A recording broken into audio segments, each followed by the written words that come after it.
Staying in Contact. I'm London Mitchell. This is Child Abuse Prevention Month, and this week we continue our discussion with Donna Seed and Shelby Cully from Lucas County Children's Services. Donna is Interim Director, Shelby is Chief Counsel. In the past year, more than 1,400 children in Lucas County were confirmed to have been victims of child abuse or neglect. The purpose of Child Abuse Prevention Month is to raise the awareness of the issue and to remind us that everyone plays a role in keeping our children safe. Lucas County Children's Services is putting an emphasis on prevention. There is definitely no shame in picking up the phone, dialing 211, and asking for help. Absolutely no shame at all. That support and assistance that you may receive may be able to, in some way, change where you are within your life. And many of us in this community have been there. And I know that we've had some issues with child deaths over the past year. Certainly nothing we want to hide or cover up. There are stories to be told here. There are a number of trends that we're seeing this year, and it is the number that we are memorializing at our child memorial on April 27th is 17 children. That is a very high number. And we see trends of violence in our streets. We see trends of children being hurt by their parents because of frustration. We see trends of death due to unsafe sleep. So these are all preventable. These are all deaths that, with knowledge, with assistance, with resources, that we can prevent and bring this number down. And we do have Senator Paula Hicks Hudson coming to our child memorial to speak on this and to talk to us about what our community can do so that next year we are not memorializing 17 children. Is there one trend that seems to be more dominant than another? The trend that we are memorializing most this year is the teens who have been killed through gun violence in our community. Unfortunately, there are 9 children that will be memorialized due to deaths from gun violence. So that is something that Senator Paula Hicks Hudson will talk a lot about on that day. How receptive is our community to the messages that you put out about child abuse prevention? I think the community has been very receptive. We have been able to build a number of collaborations over the past few years that have really helped support that whole vision of preventative services in the community. I think Toledo has always been a community, and Lucas County in general, that has been willing to support whatever prevention efforts we have put forward here, because I think the idea is that we all serve children and families, all of us in some way within our systems, and all of us want the best for them. So we found that these collaborative efforts have always been open-ended, and we've had a number of different agencies willing to engage and work with us repeatedly over the years, and in some of the new services that we find ourselves stepping into. Let me paint a scenario for you. I'm in the supermarket. I see a woman with her child. Child is having a temper tantrum. Woman seems to be overwhelmed. She's trying to grocery shop, trying to take care of her child. She's embarrassed by the scene that's being created. What can I do to help? Or should I do anything? Well, I always say that if I was in that set of circumstances and was feeling a bit overwhelmed and frustrated, I certainly would feel it would be very generous if someone out of kindness said to me, "Can I help you? Is there something I can do here?" And, just really use kindness as you approach somebody and have a sincerity about the help that you wish to give and have compassion with what they might be facing right then, instead of you yourself experiencing frustration because someone else's child is having an issue. We've all dealt with those children who are melting down in the store for one reason or another, and we've all been at that point of frustration.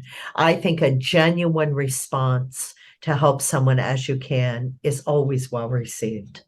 And it may disrupt a line of thinking or the situation that's happening. I think we've fallen into a kind of feeling in society that, hey, it's best to mind my own business. And we become more isolated, I think. And your message is one that says, hey, neighbors helping neighbors. We have, like Donna said, all been there. And maybe even just a gentle let them know in a gentle way that, hey, I've been there too. Oh, I remember when my child was that young and did the same. A knowing smile, a knowing, reassuring gesture to let them know they're not alone, that this happens to most of us as parents. So, like Donna said, reach out, don't be isolated. Let them know they're not alone, and maybe you can disrupt or interrupt that moment of frustration for them. Child Abuse Prevention Month, certainly one of the messages you would want to get out into the community is, hey, we're not the bad guys. We're there really to be good guys and help. Donna? That is a great way to put the message, because I think that, like we said in the beginning of this, there is a belief that that's exactly who we are and we come and take children. And unfortunately, sometimes we do, but many of the times we do not. We can provide support and assistance that can help you move from maybe the situation you're experiencing into a different one that will help your overall situation for your family and for your children. So we're not always that person who removes children. And sometimes when we do, we still want to work to help you better the situation, and we want your children to return. This is a topic that I would think most people really don't want to get into, don't want to talk about. But if you're a parent and you're overwhelmed and you need the help, again, there is no shame in picking up the phone or going to the website to see what kind of help is available for me. No shame whatsoever. And if you don't call us, there are many other resources that are here in town that would be happy to take your calls and even to refer you forward. 211 is one of them. There are numerous community mental health agencies that can help you or divert you into a system that will be able to help you. And then there is always Lucas County Children's Services. The case may not be appropriate for us, but we certainly wouldn't be shy about telling you where help may exist. And for those who want more information about children's services and your programs and how you can help, they can go to your website. They sure can. They can go to lucaskids.net.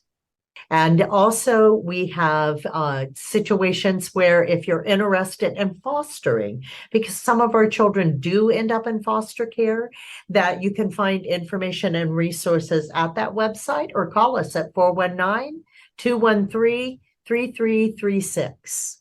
Let's talk a moment about foster parenting.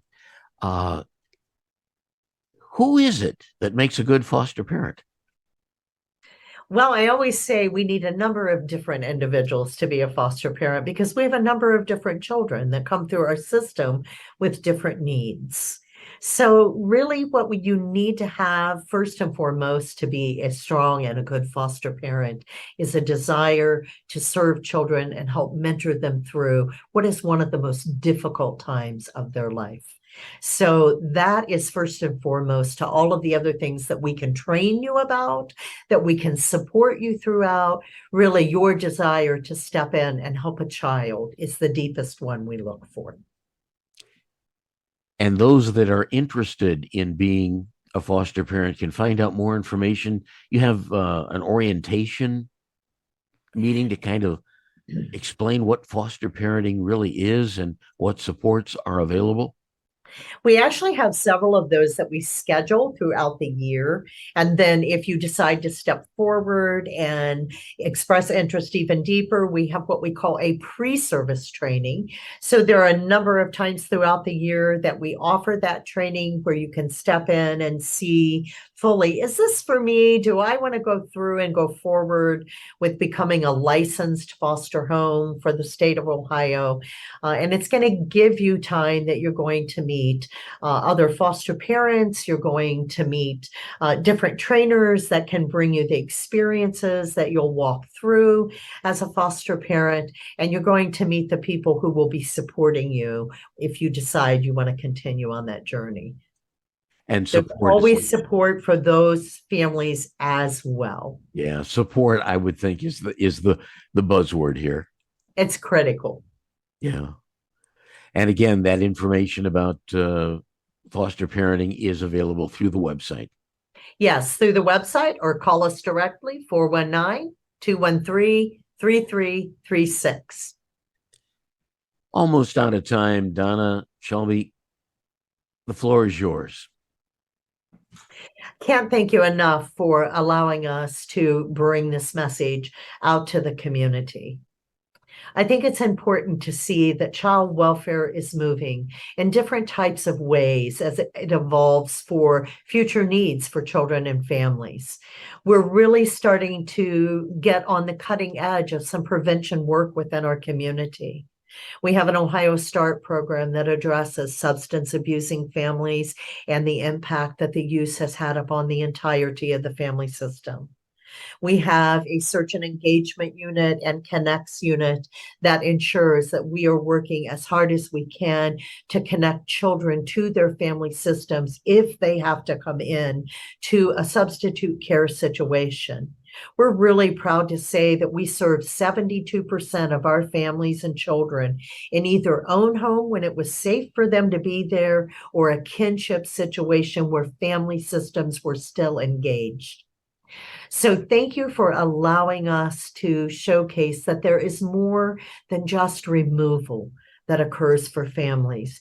And again, while that may be an unfortunate reality for some families, for many it is not. And in either situation, we hope that that you find over your experience with us that while it might not be pleasant in the beginning, that we have the same outcome. We want your children to be safely back in your care when possible. And we also want to just reach out to all of our community providers, all of our community partners, and let them know how much we appreciate them as well. This is a lot of work. It is extremely hard work. It can be traumatic for the families, and it can be traumatic for those who engage in the work as well. And we could not do it without the help of the whole community. So we appreciate everybody's part that they play in this. Donna Seed and Shelby Cully from Lucas County Children's Services. Again, this is Child Abuse Prevention Month. The website for Lucas County Children's Services is lucaskids.net. And remember, the Child Memorial will be April 27th at the Conference and Learning Center, 711 Adams in downtown Toledo. I'm London Mitchell, inviting you to join us again next week as we continue staying in contact.